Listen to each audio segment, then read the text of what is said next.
our brain has evolved to discard information that it thinks has no relevance. जितने साल मैंने पढ़ाई की, जितना पैसा मेरे माता पिता ने मेरी पढ़ाई पे खर्च किया, जितना पैसा मेरे ट्यूशन पे मेरे माता पिता ने खर्च किया, अगर मैं पढ़ने नहीं जाता वो सब पैसा बचता और मैं उससे कोई धंधा और व्यापार करता तो करोड़पति होता। गलती से भी ये मत सोचिएगा कि दिमाग वाले लोग बहुत कम होते हैं और वही आगे बढ़ते हैं। दिमाग वाले अधिकांश लोगों को बचपन में ही खत्म कर देने की साजिश दुनिया भर में चल रही है। 2019 की एक रिसर्च में साफ पता चला कि अमेरिका जैसे देशों के अंदर 25 लाख लोग ऐसे हैं जो अपने बच्चों को स्कूल भेजना ही नहीं चाहते। जब इस रिसर्च को 2 साल के बाद वापस से दोहराया गया ना, तब ये नंबर 31 लाख पहुंच चुका था, यानी कि 31 लाख। और इनमें से ज्यादातर पेरेंट्स ऐसे हैं जो खुद टीचिंग के प्रोफेशन से जुड़े हुए हैं और ये नंबर हर साल बढ़ता जा रहा है। US there are more than 5 lakh people who don't send their children to school. Ironically, mostly all teachers,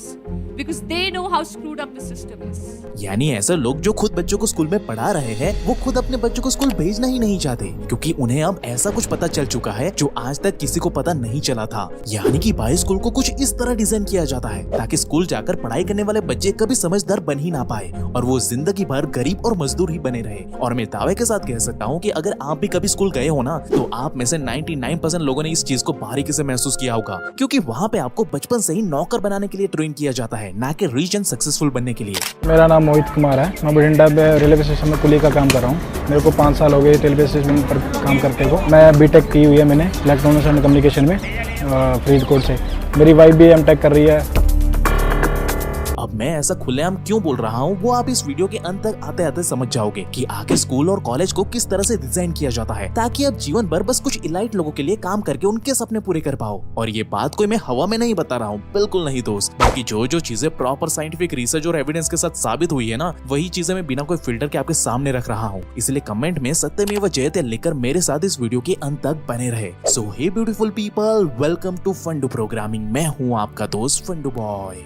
तो इससे पहले कि हम स्कूल और कॉलेज के द्वारा बनाए गए मायाजाल के बारे में समझे ना, इससे पहले भाई हमें ये समझना होगा कि आज जो हम एजुकेशन सिस्टम को फॉलो करते हैं, आखिर उसे कब और क्यों बनाया गया था, आखिर इसकी जरूरत ही क्या थी। तो बात है आज से करीब 200 साल पहले की, यानी कि 1806 की, जब नेपोलियन की आर्मी पर्शिया पर हमला कर देती है और पर्शिया के पास भाई बड़ी सी आर्मी होने के बावजूद भी वो बुरी तरीके से हार जाती है। अब हारने के बाद पर्शियन लीडर सोच में पड़ जाते हैं कि आखिर उनकी आर्मी जो इतनी स्ट्रॉन्ग और पावरफुल थी, इसके बावजूद भी वो हार कैसे गए। अब काफी ज्यादा रिसर्च करने के बाद उन्हें एक बात समझ में आती है कि उनकी आर्मी भले ही बड़ी और पावरफुल तो थी, लेकिन उनकी आर्मी सही से ऑर्डर फॉलो नहीं करती थी। यानी वॉर के दौरान पर्शियन आर्मी अपने बॉस के ऑर्डर को फॉलो करने के बजाय अपना ही भाई दिमाग लगाना शुरू कर देती थी, जबकि वहीं नेपोलियन की आर्मी आंखें बंद करके नेपोलियन के दिए गए एक एक ऑर्डर को सही और सटीक तरीके से फॉलो कर रही थी। इसलिए भाई वो छोटी आर्मी होने के बावजूद भी आराम से जीत गए थे। अब ये बात समझ में आते ही पर्शियन लीडर दोबारा से ऐसा ना हो उसके लिए एक सिस्टम बिल्ड करने लग जाते हैं। एक ऐसा सिस्टम जिसकी मदद से सोल्जर के दिमाग को इस तरह से ट्रेन किया जा सके जिससे कि वो बिना सोचे समझे बस अपने बॉस का ही ऑर्डर माने, बस उतना ही करे और कुछ नहीं। Prussians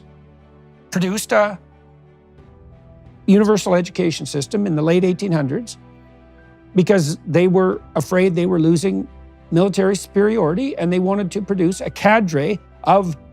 mindless obedient soldiers। और भाई इस आइडिया को इम्प्लीमेंट करने का सबसे बेस्ट तरीका था छोटे बच्चे के ब्रेन को कंट्रोल करना, जो अभी ज्यादा सोचने के काबिल भी ना हो, जिन्हें पता ही ना हो कि क्या सही है और क्या गलत, उन्हें बस जो बता दिया जाए वो उन्हें सच मान ले। और भाई इस तरह से पर्शिया के अंदर पहली बार जन्म होता है पर्शियन एजुकेशन सिस्टम का, जहाँ पर्शियन लीडर 8 साल के स्कूलिंग सिस्टम को क्रिएट करते हैं, जहाँ 5 साल से लेकर 13 साल के बच्चों के लिए एजुकेशन को कंपलसरी कर दिया जाता है। कोई छुटकारा ही नहीं है वहाँ पे, आप कुछ भी करके इससे बच नहीं सकते, आपको स्कूल जाना ही पड़ेगा। ऊपर से इन्होंने चालाकी ये की कि इस सिस्टम को पर्शियन लीडर ने लोगों के सामने कुछ इस तरह से प्रमोट किया कि लोग ये सोचकर अपने बच्चों को खुशी खुशी वहाँ पे स्कूल में भेजने लगे कि भाई हमारा बच्चा ना आगे पढ़ लिख कर एक बड़ा आदमी बन जाएगा। लेकिन उन बेचारों को तो पता ही नहीं था कि असल में ये एजुकेशन सिस्टम उनके बच्चों के दिमाग को खोखला करने वाला था। और भाई वही हुआ, पर्शियन एजुकेशन सिस्टम के अंदर सिर्फ उन चीजों के बारे में पढ़ाया गया जिससे सिर्फ पर्शिया के पूंजीवादी लोगों को फायदा हो, जैसे कि बेचारे भोले भाले मासूम लोग अपने दिमाग का इस्तेमाल करने के बजाय गुलामों की तरह बस ऑर्डर फॉलो करना सीख जाए, बस इतना ही। और पर्शिया अपने इस प्लान में भाई पूरी तरीके से कामयाब भी रहा।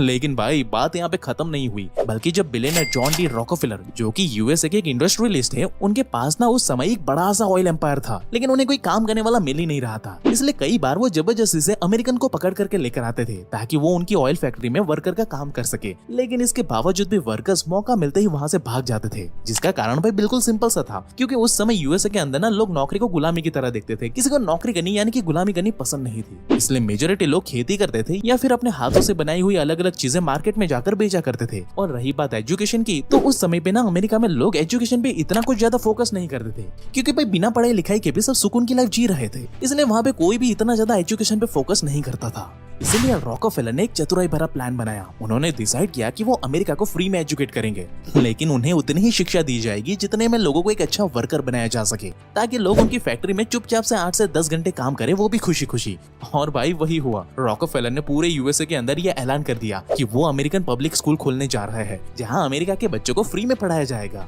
अब ये सुनकर अमेरिका के लोग रॉकफेलर को भगवान मानने लगे, लेकिन भाई उनको कहाँ पता था कि उनके बच्चे स्कूल जाएंगे तो अपनी इनोसेंसी, क्रिएटिविटी और जॉय को लेकर, लेकिन जब वो स्कूल से बाहर निकलेंगे तब वो सिर्फ और सिर्फ एक अच्छे लेबर या मजदूर बनकर ही निकलने वाले थे। और रॉकफेलर का ये प्लान ना भाई कामयाब रहा, जैसा वो चाहते थे बिल्कुल वैसा ही हुआ। यहाँ तक कि रॉकफेलर ने तो खुलेआम पब्लिकली ये बात को कन्फेस भी कर लिया कि उन्हें नेशन ऑफ थिंकर्स नहीं बल्कि नेशन ऑफ वर्कर्स चाहिए, ताकि आने वाली जनरेशन भी उनके बनाए हुए सिस्टम की ही गुलाम बनी रहे। और इस तरह भाई पूरी दुनिया के अंदर एक ऐसा मॉडर्न एजुकेशन सिस्टम सामने आया जो आगे चलकर पूरी दुनिया को बदल देने वाला था। और इस मायाजाल से भाई भारत भी नहीं बच पाया, क्योंकि उस समय हमारे देश के अंदर ना ब्रिटिश सरकार राज कर रही थी, जहां ब्रिटिश सरकार के सामने भी सेम प्रॉब्लम थी। उन्हें अपने फैक्ट्रीज में वर्कर्स तो चाहिए थे, लेकिन कोई उनकी फैक्ट्रीज में काम नहीं करना चाहता था। और इस बात से ब्रिटिश सरकार समझ चुकी थी कि यहाँ उनकी दाल नहीं गलने वाली, क्योंकि एक तो उन्हें वर्कर नहीं मिलते, ऊपर से लोग बारी बारी से उनकी फैक्ट्री से भाग जाते थे। इसलिए परेशान होकर इन्हीं सारी प्रॉब्लम को सॉल्व करने की रिस्पॉन्सिबिलिटी दी गई थॉमस बैगिंगटन मैकॉले को, जिन्हें आप लॉर्ड मैकॉले के नाम से भी जानते हैं। तो भाई यहाँ पे मैकॉले भाई साहब ने दिन रात एक करके एक प्रपोजल रेडी किया, जो बिल्कुल पर्शियन एजुकेशन सिस्टम का ब्लूप्रिंट था। मैकॉले बखूबी तरीके से जानते थे कि भारत के अंदर इस सिस्टम को लाकर वो यहाँ के लोगों का ब्रेन को हैक कर सकते हैं, और इसका लाइव एग्जांपल तो उन्होंने अमेरिका जैसे देशों में देख ही लिया था, इसलिए उन्होंने वही किया। और साल 1835 में मैकॉले ने इंग्लिश एजुकेशन सिस्टम को तैयार किया, जिसे ईस्ट इंडिया कंपनी ने बड़ी ही बेशर्मी के साथ इंग्लिश एजुकेशन एक्ट 1835 को पास भी कर दिया। और भाई इसमें मजेदार बात यह है कि इस एक्ट को भारत के पीछे लाने के कारण ये दिया जाता है कि भाई ब्रिटिश लोग ना हमारे भारत को सिविलाइज करना चाहते थे, इसलिए ये कानून हमारे लिए बनाया गया है, उनके लिए थोड़ी ना बनाया गया है। और भाई कई बेशरम लोग तो इसको सच भी मान लेते हैं कि भाई ये एजुकेशन सिस्टम आने से पहले हमारा कोई वजूद ही नहीं था, हमारे देशवासियों को तो इससे पहले कुछ आता ही नहीं था।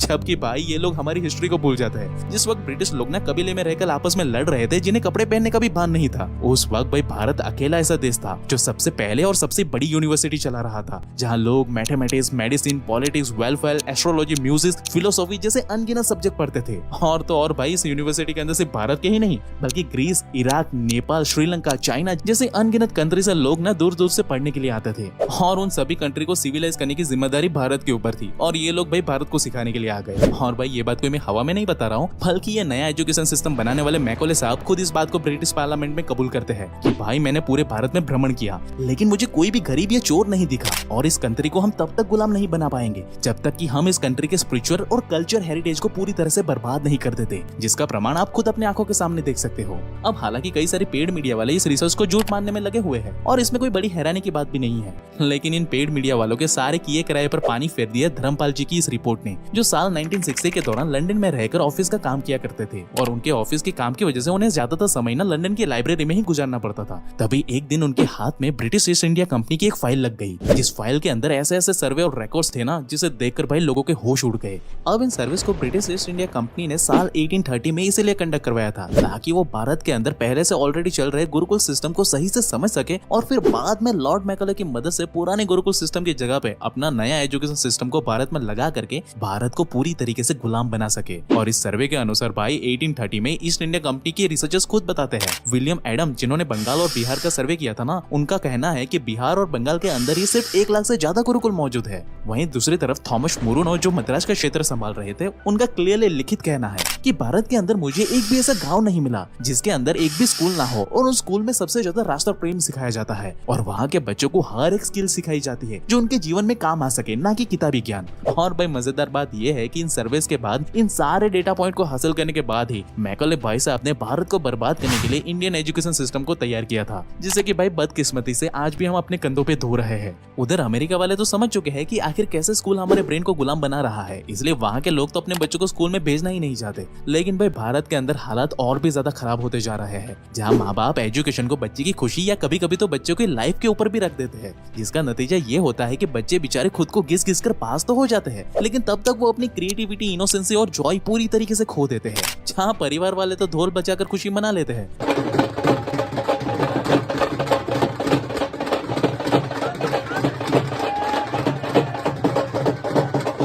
लेकिन उधर बेचारे बच्चों को कुछ भी समझ में नहीं आता कि उसके साथ हो क्या रहा है। यानी कि भाई आज भी होता बिल्कुल वैसा ही है जो सालों पहले पर्शिया के पूंजीवादी लोगों ने डिसाइड किया था, बिल्कुल वैसा ही। और ये सब करके मिलता क्या है, एक ऐसी लाइफ जहाँ जॉब मिलने भी मुश्किल होती है, और अगर जॉब मिल भी गई तब भी आप इस पढ़ाई की जर्नी में अपना सब कुछ खो देते हो, जहाँ आपके पास ना तो कोई दोस्त होता है, ना तो कोई रिश्तेदार, और ना ही परिवार वाले, वो भी सब दूर दूर होते हैं अपने घर पे, और बेचारा एक अकेला मासूम एक बंद कमरे में अपनी जंग लड़ रहा होता है। और ये सब करने के बाद मिलता क्या है, बस एक ऑफिस का काम करना आता है और कुछ नहीं, जिसके लिए ही तो आपको सालों से ट्रेन किया जाता है, और बस अंत में बन गए आप सिस्टम के गुलाम, पूरी तरीके से लेबर, मजदूर। लेकिन हाँ, अब आप यहाँ पे पूछ सकते हो कि आखिर इस सिस्टम को फॉलो करने के अलावा हम कर भी क्या सकते हैं भाई। तो भाई साहब, हमने ये वीडियो इसीलिए बनाई है ताकि आप इस एजुकेशन सिस्टम को ना बारीकी से समझ पाओ और इस बात को रियलाइज कर पाओ कि अपने स्कूल कॉलेज में बताई गई बातों को रटने के अलावा उन स्किल पर फोकस हमें करना चाहिए जो एक्चुअली में हमें जिंदगी जीने के लिए जरूरी होती है, जो सही मायने में हमें अपने दोस्तों, रिश्तेदारों या परिवार से दूर करने के बजाय जो हमें खुले मन से अपने परिवार के साथ जिंदगी जीने की आजादी देती है। बाकी आप इस एजुकेशन सिस्टम के बारे में क्या सोचते हो वो हमें कमेंट करके जरूर से बताना।